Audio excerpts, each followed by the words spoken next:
नमस्कार दोस्तों, आप सभी का स्वागत है आपके अपने YouTube चैनल ज्ञान स्टडी LMP पर।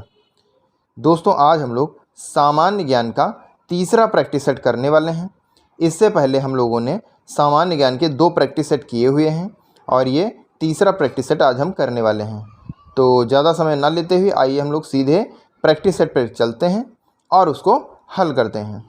दोस्तों, प्रैक्टिस सेट को पूरा अवश्य हल करें और अंत में कमेंट सेक्शन में बताएं कि आपके कितने प्रश्न सही हुए, और किसी भी प्रश्न में कोई डाउट हो आप निसंकोच होकर कमेंट सेक्शन में पूछ सकते हैं।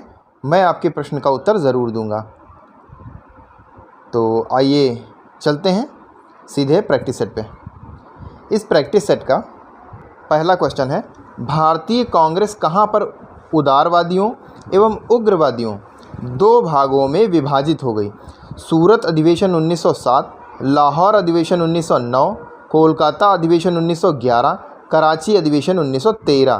तो दोस्तों, इस प्रश्न का सही उत्तर है ऑप्शन ए, सूरत अधिवेशन 1907। आइए दोस्तों अगला प्रश्न करते हैं। अगला प्रश्न है, सती प्रथा उन्मूलन किया था?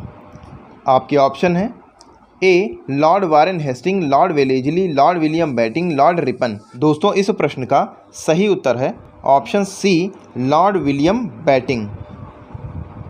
आइए दोस्तों अगले प्रश्न पर चलते हैं। अगला प्रश्न है, सरकारिया आयोग गठित हुआ था समीक्षा करने के लिए? तो किसकी समीक्षा करने के लिए? ऑप्शन है राष्ट्रपति और प्रधानमंत्री के मध्य संबंधों की, बी है विधायिका और कार्यपालिका के मध्य संबंधों की, सी है कार्यपालिका एवं न्यायपालिका के मध्य संबंधों की, और डी है संघ और राज्य के मध्य संबंधों की। तो दोस्तों, इस प्रश्न का सही उत्तर है ऑप्शन डी, संघ एवं राज्य के संबंधों के मध्य, यानी हमारा डी ऑप्शन सही हो जाता है। आइए दोस्तों अगले प्रश्न पर चलते हैं। अगला प्रश्न है, कार्डमम पहाड़ियाँ जिनकी सीमाओं पर स्थित है वह हैं? आपके ऑप्शन है कर्नाटक एवं तमिलनाडु, कर्नाटक एवं केरल, कर्नाटक एवं तमिलनाडु, तमिलनाडु एवं आंध्र प्रदेश। तो दोस्तों, इस प्रश्न का सही उत्तर हो जाता है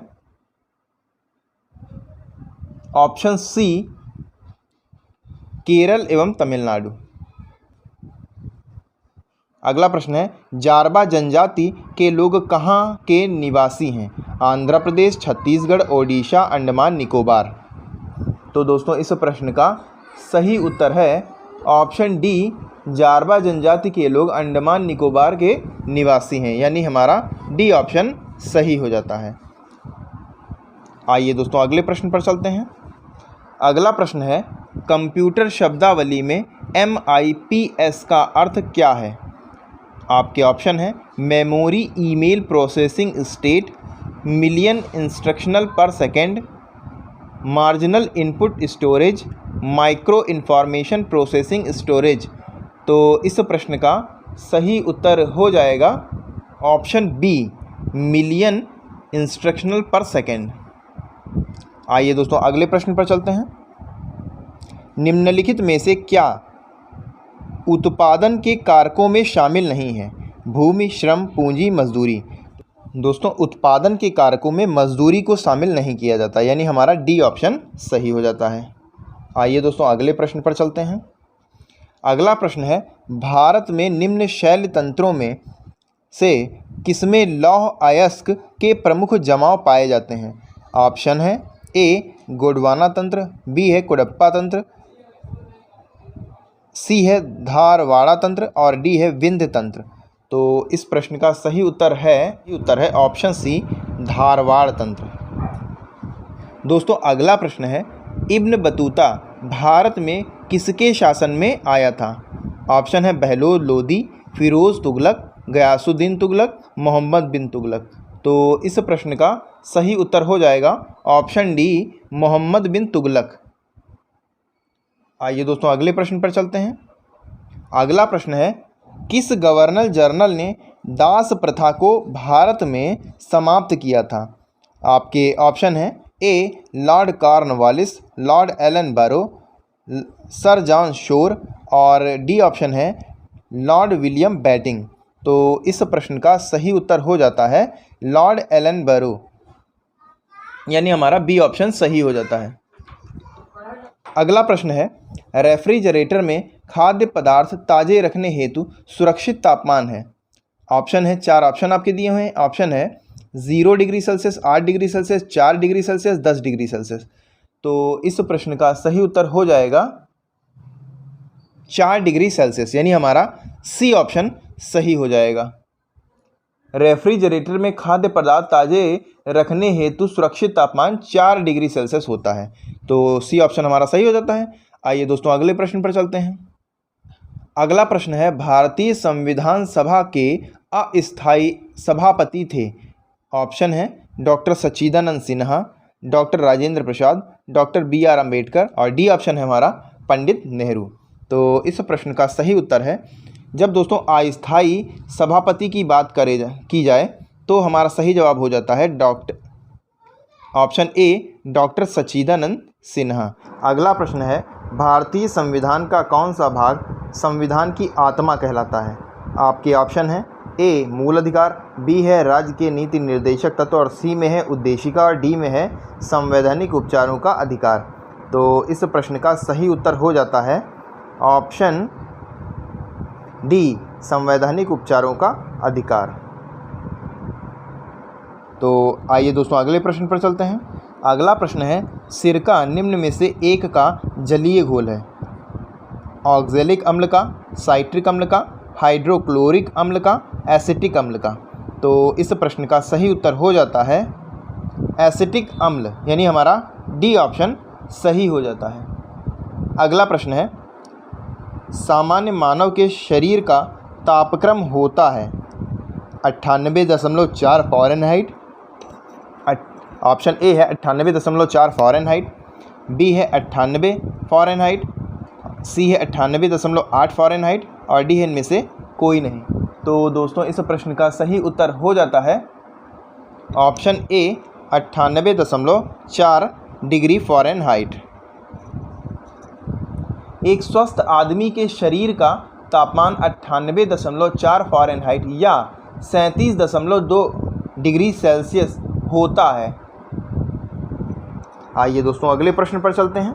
अगला प्रश्न है, ब्लू मून परिघटना होती है। आपके ऑप्शन है ए जब एक ही माह में 2 पूर्णिमाएं हों, जब एक ही कैलेंडर वर्ष में 2 लगातार माहों में 4 पूर्णिमाएं हों। दोस्तों इसको सही कर लीजिएगा, ये बाहों लिख गया है, यहाँ पर माहों होगा। अगला ऑप्शन है जब एक ही कैलेंडर वर्ष में 3 बार एक ही माह में 2 पूर्णिमाएं हों और डी में इनमें से कोई नहीं। तो दोस्तों इस प्रश्न का सही उत्तर हो जाता है जब एक माह में 2 पूर्णिमाएं हों, यानी हमारा ए ऑप्शन सही हो जाता है।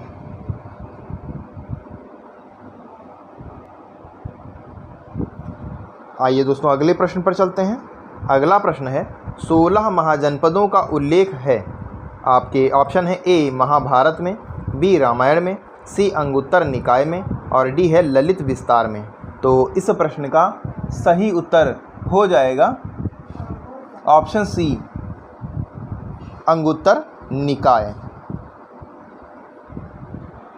बौद्ध ग्रंथ अंगुत्तर निकाय से ज्ञात होता है कि महात्मा बुद्ध के उदय के कुछ पूर्व समस्त उत्तरी भारत में 16 बड़े महाजनपद विभाजित था। भारत जो है 16 महाजनपदों में विभाजित था। अगला प्रश्न है, भारतीय संविधान के गठित संविधान सभा के अध्यक्ष कौन थे। जवाहरलाल नेहरू, डॉक्टर राजेंद्र प्रसाद, BR अम्बेडकर और KM मुंशी। तो इस प्रश्न का सही उत्तर हो जाएगा डॉक्टर राजेंद्र प्रसाद। दोस्तों अभी थोड़ी देर पहले प्रश्न आया था, अस्थायी अध्यक्ष के बारे में पूछा गया था, वहाँ पर सच्चिदानंद सिन्हा थे और यहाँ पे डॉक्टर राजेंद्र प्रसाद होंगे। आइए दोस्तों अगले प्रश्न पर चलते हैं। अगला प्रश्न है, विश्व निवेश रिपोर्ट किसके द्वारा तैयार की जाती है। विश्व व्यापार संगठन, विश्व बैंक और सी है अंकडाट और डी है न्यू डेवलपमेंट बैंक। तो इस प्रश्न का उत्तर है ऑप्शन सी अंकडाट। दोस्तों यह प्रश्न हम कई बार पूछ भी चुके हैं, काफ़ी इंपॉर्टेंट प्रश्न है, तो थोड़ा ध्यान से देखिएगा इसको। अगला प्रश्न है, जनगणना 2011 के अनुसार किस राज्य में सर्वाधिक जनघनत्व दर्ज किया गया, जनसंख्या घनत्व दर्ज किया गया। तो आपके ऑप्शन है पश्चिम बंगाल, नागालैंड, बिहार, केरल। तो इस प्रश्न का सही उत्तर हो जाएगा option C Bihar. Option C Bihar. आइए दोस्तों अगले प्रश्न पर चलते हैं। अगला प्रश्न है, कामाख्या मंदिर किस राज्य में स्थित है? आपके ऑप्शन है असम, पश्चिम बंगाल, उत्तराखंड, गुजरात। तो दोस्तों कामाख्या मंदिर आपके असम में स्थित है, यानी हमारा ए ऑप्शन सही हो जाता है। अगला प्रश्न है, किस सुल्तान के दरबार में सबसे अधिक गुलाम थे? इल्तुतमिश, मोहम्मद बिन तुगलक, मोहम्मद गौरी, फ़िरोज़ तुगलक। तो इस प्रश्न का सही उत्तर हो जाता है ऑप्शन डी फ़िरोज़ तुगलक। आइए दोस्तों अगले प्रश्न पर चलते हैं। अगला प्रश्न है, ध्वनि प्रदूषण अधिनियम कब पारित हुआ? आपके ऑप्शन है 1975, 1977, 1980, 2000। तो इस प्रश्न का सही उत्तर हो जाता है ऑप्शन बी 1977। चुंबी घाटी है अरुणाचल प्रदेश में, उत्तराखंड में, सिक्किम में, जम्मू एवं कश्मीर में। तो दोस्तों इस प्रश्न का सही उत्तर हो जाता है चुंबी घाटी सिक्किम में है, यानी हमारा सी ऑप्शन सही हो जाता है। आइए दोस्तों अगले प्रश्न पर चलते हैं। इस प्रैक्टिस सेट का अंतिम प्रश्न है, विश्व का सबसे बड़ा कार्बन। दोस्तों टाइपिंग मिस्टेक हो गया है, यहाँ पे कारण नहीं कार्बन होगा, सही कर लीजिएगा। विश्व का सबसे बड़ा कार्बन उत्सर्जन देश कौन सा है? चीन, संयुक्त राज्य अमेरिका, भारत, जापान। तो इस प्रश्न का सही उत्तर हो जाता है ऑप्शन ए चीन। चीन विश्व का सबसे बड़ा कार्बन उत्सर्जन देश है। दूसरे नंबर पर भारत आता है। तो कैसी लगी आज की क्लास कमेंट करके ज़रूर बताएं, और अगर अच्छी लगी हो तो लाइक करें। और दोस्तों कितने प्रश्नों के उत्तर आपके सही हुए कमेंट सेक्शन में ज़रूर बताएं। और अगर किसी भी प्रश्न में कोई डाउट है तो आप कमेंट सेक्शन में बता सकते हैं। ऐसे ही और प्रैक्टिस सेट करने के लिए चैनल को सब्सक्राइब कर लें। मिलते हैं अगली क्लास में, तब तक के लिए नमस्कार। जय हिंद, जय भारत।